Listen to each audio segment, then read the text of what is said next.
स्वागत है दोस्तों आप सभी का आज की एक नई वीडियो में। दोस्तों आज की वीडियो में हम लोग पढ़ने वाले हैं भारत पर मुस्लिम का आक्रमण। हम लोग को इतिहास जानना बहुत ज़रूरी होता है और इसको धार्मिक दृष्टिकोण से ना देखिएगा और साथ ही साथ राजनीतिक दृष्टिकोण से नहीं, इसको पढ़ाई के नज़रिए से देखिएगा। तो चलिए हम लोग सबसे पहले समझते हैं भारत पर जो मुस्लिम का आक्रमण जो होता है। तो इसको समझने से पहले समझेंगे कि आखिर इस्लाम धर्म का उदय कब होता है, क्यों होता है, कैसे होता है, हर चीज़ देखेंगे। तो कहा जाता है कि इस्लाम धर्म का उदय सऊदी अरब में होता है 622 ईस्वी में। अब समझिएगा देखिए किस प्रकार से होता है। और फिर जो इस्लाम धर्म का जो प्रथम पैगंबर है वो मोहम्मद साहब को माना जाता है। अब समझिएगा एक बात, इस्लाम धर्म में क्या होता है ना, सबसे ऊपर अल्लाह होता है, उसके नीचे पैगंबर होता है, पैगंबर के नीचे हमारा खलीफा होता है और खलीफा के नीचे हमारा सुल्तान होता है। तो सुल्तान वही कहलाता था, वैलिड सुल्तान, जिसको खलीफा से मान्यता प्राप्त रहता था। ये उन लोग में मान्यता था। मगर फिर जब वही हमारा, जब हम लोग पढ़ेंगे, जब बाबरिज़्म आता है ना, तो ये पद ख़त्म कर देता है, खलीफा को ख़त्म कर देता है और ऊपर का दोनों रहने देता है। और फिर जो पहले जो सुल्तान कहलाता था दिल्ली सल्तनत में, वो फिर जाके आगे चल करके सुल्तान नहीं, वो बादशाह की उपाधि धरता है, बादशाह की उपाधि धरता है।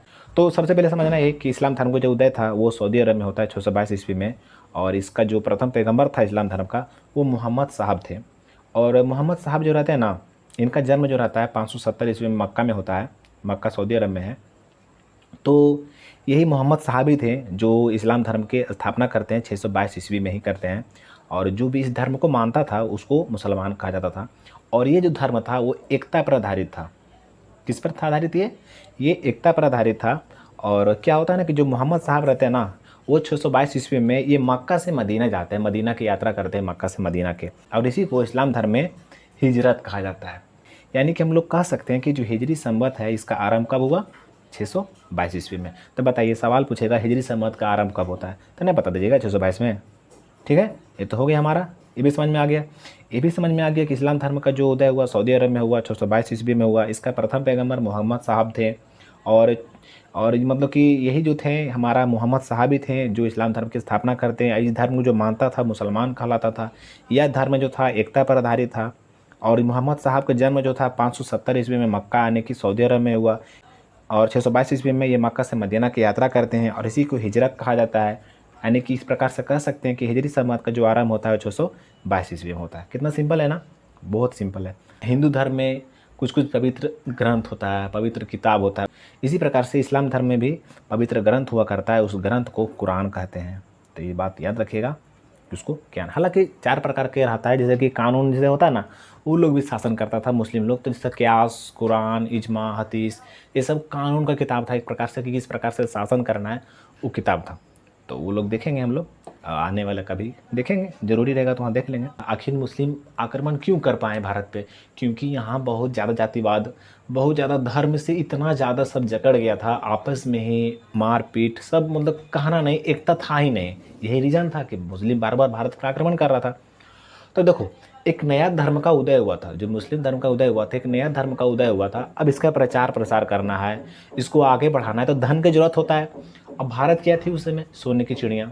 और धन किसके पास था, भारत के पास। सबका ध्यान कहाँ आएगा, भारत पे आएगा। बस यही रीजन था कि भारत पे बार बार आक्रमण होता था। तो यहाँ पर साफ शब्दों में लिखा हुआ है कि इस्लाम धर्म के प्रचार के साथ साथ बहुत सारा धन लूटने के उद्देश्य से मुस्लिम भारत पर बार बार आक्रमण किया। यानी एक प्रकार से वो इस्लाम धर्म का प्रचार भी करता था। जो भी इस्लाम धर्म को नहीं मानता था उसको ज़बरदस्ती कबूल भी करवाया जाता था कि इस्लाम धर्म को मानो, तुमको ये सारा फैसिलिटी मिलेगा।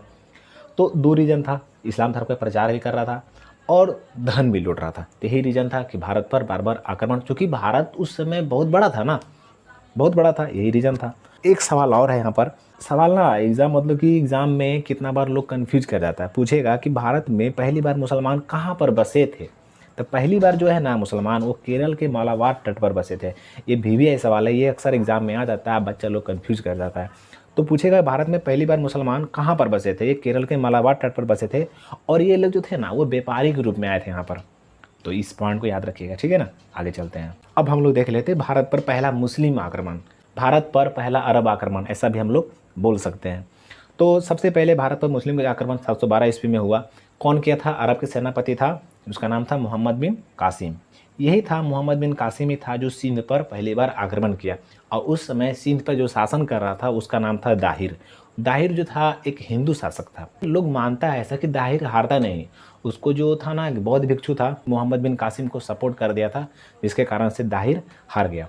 तो मोहम्मद बिन कासिम जो ये भी आया था तो इसका भी एक ही उद्देश्य था कि भारत को मतलब किसी प्रकार से लूटना है और इस्लाम धर्म को प्रचार करना, और यही किया भी। तो इस प्रकार से क्या करता है मोहम्मद बिन कासिम, मोहम्मद बिन कासिम रहता है दाहिर को हरा करके सिंध को जीत लेता है। देखो यहाँ पर वही पॉइंट लिखा हुआ कि मोहम्मद बिन कासिम जो था दाहिर को पराजित कर सिंध को जीत लिया, और मोहम्मद बिन कासिम के सिंध विजय में बौद्ध भिक्षुओं ने मोहम्मद बिन कासिम की मदद की थी। तो ये पॉइंट पे याद रखिएगा। आगे चलते हैं। अब देखो मोहम्मद बिन कासिम जो रहता है ये पहली बार सिंध पर जजिया कर लगाता है, क्योंकि सिंध को जीत लिया था ना ये। तो जजिया कर क्या था ना कि गैर मुसलमान टैक्स था। पूछेगा जजिया कर क्या था, ये जजिया कर कैसा कर था। जो मुसलमान होता था उसे एक कर नहीं लिया जाता था, मगर जो हिंदू हो गया या और कोई जाति होगी उसे एक टैक्स वसूला जाता था। तो पूछेगा जजिया कर क्या था, तो ये गैर मुसलमान कर था।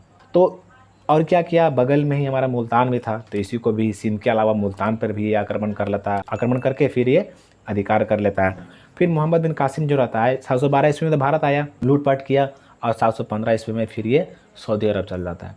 तो सऊदी अरब जाता है तो खाली हाथ नहीं जाता है, अपने साथ बहुत सारा धन लेकर जाता है।